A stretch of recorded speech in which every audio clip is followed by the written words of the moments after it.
Welcome to Creepypasta Theater, a show where we explore the strange world of creepypasta. Join us as we hear tales best left untold, travel roads best left unexplored, and see sights best left unseen. Today's story, Up on the Housetop. Author, unknown. This story can be found on creepypasta.wikia.com and is protected by Creative Commons license. Before we begin this episode, I must warn you that I will be singing in this episode, and please note that I am not a good singer. So hopefully my singing is not the scariest part of this episode.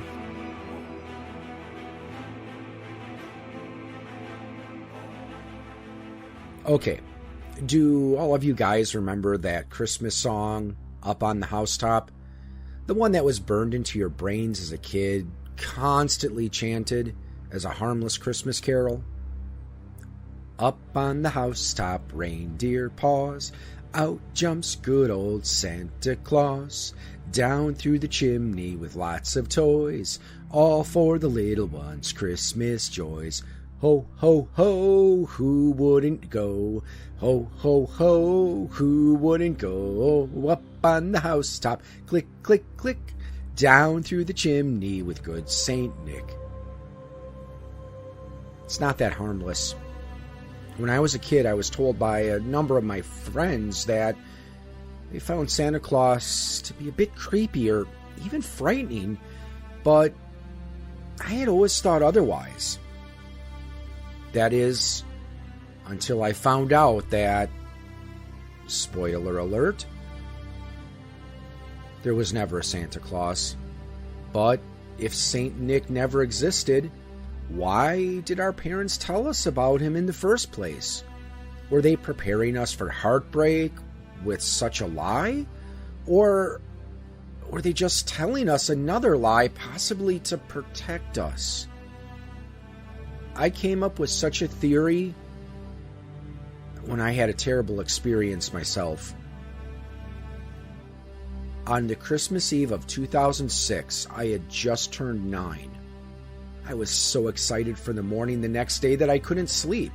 I had already found out earlier that year that Santa Claus was a hoax, but that didn't diminish my rabid love of the holiday itself.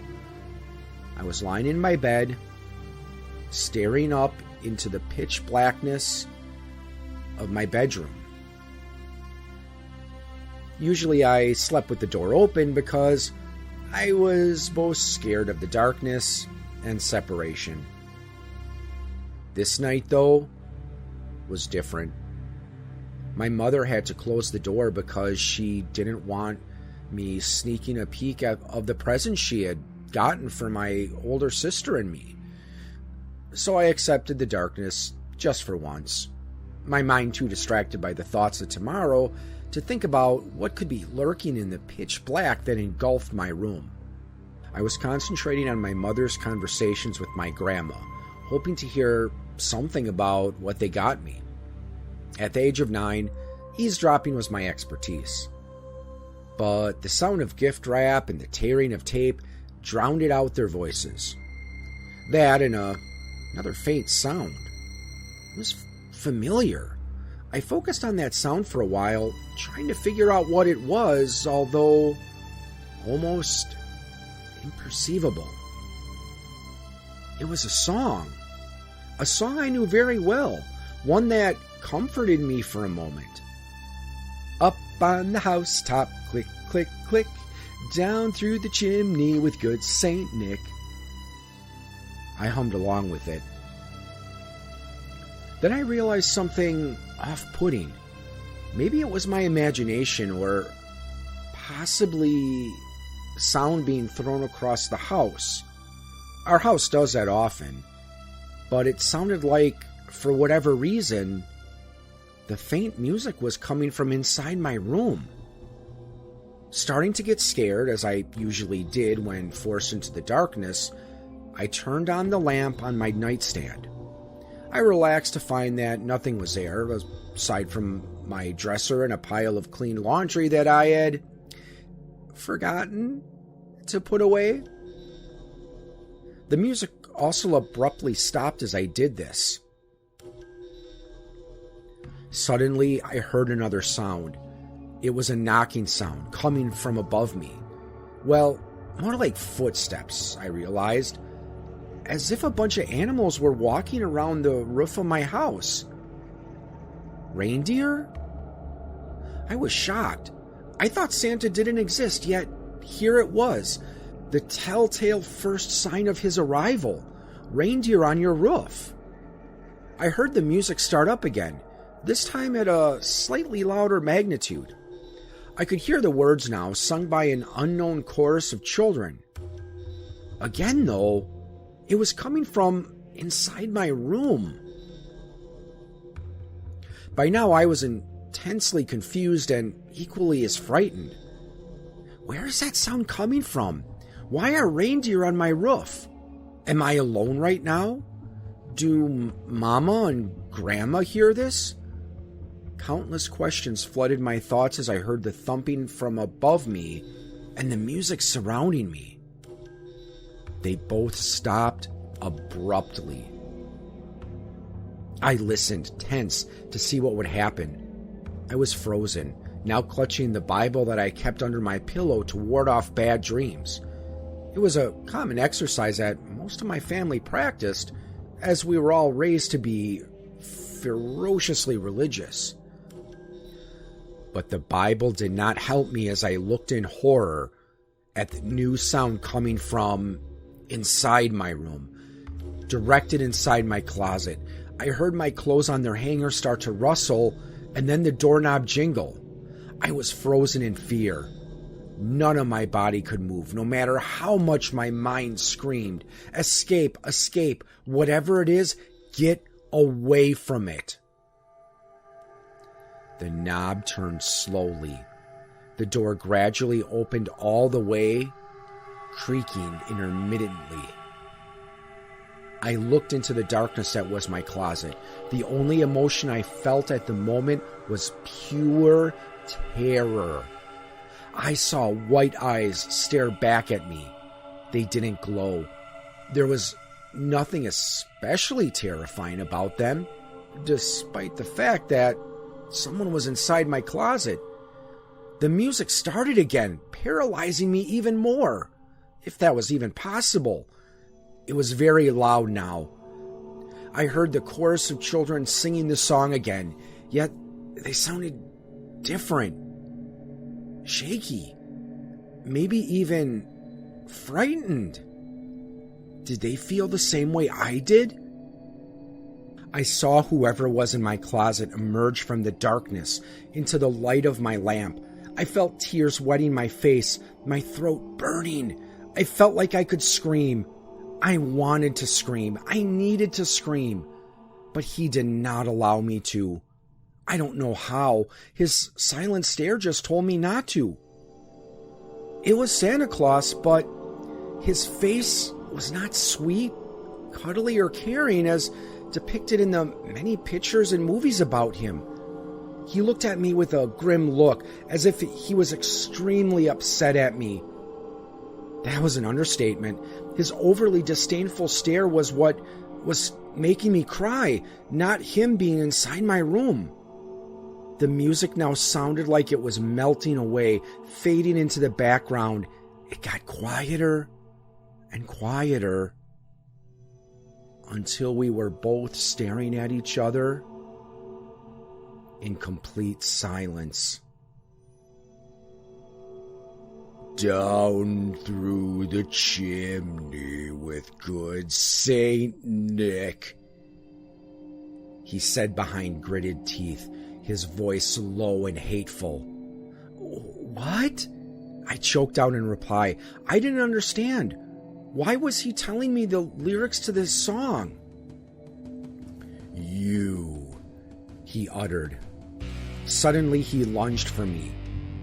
I nearly fell off the other side of my bed, realizing the ability to move again. I sprinted toward the door and threw it open, nearly breaking it down. Santa moved quickly, grabbing hold of the shoulder of my pajama shirt. I pushed the opposite way with all the force I possibly could in a desperate effort to make him let go. Thankfully, he did, and I ran down the hallway. "Mama!" I screamed, my voice finally coming back. She whipped around in confusion, sitting on the couch with a half-taped present. I jumped over the couch and hid behind it.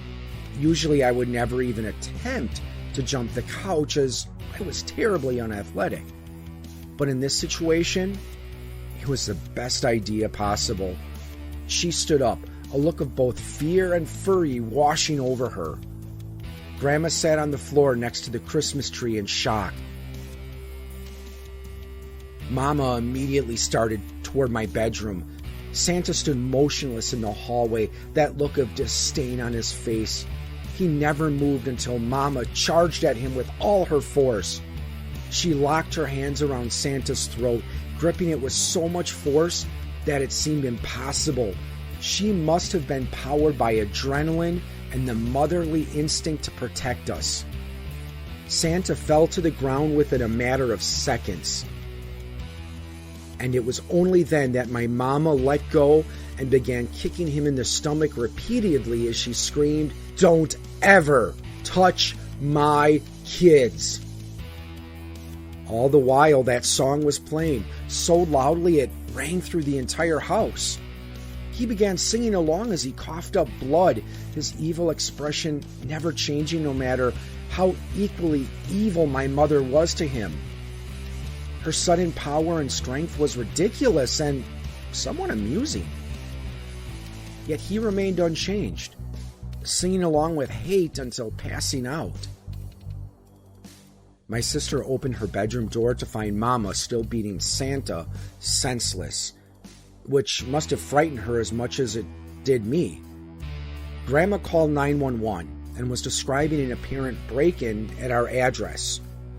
Soon, the police came, long after Mama had determined that he wasn't waking up anytime soon. The music had stopped, and just before the sound of police sirens came, we heard the sound of footsteps on the roof again. Later, the police determined that he was just some crazy old guy who had sneaked into my house earlier and had been hanging out in my closet for a while. He was delusional. Either he thought he actually was Santa, or that Santa was just a Scooby-Doo-esque costume that covered up his identity. But that still didn't explain the footsteps on the roof or that song. I don't think I'll ever know what really happened that night. But Christmas has never been the same for us. And I will never, ever sing that song again.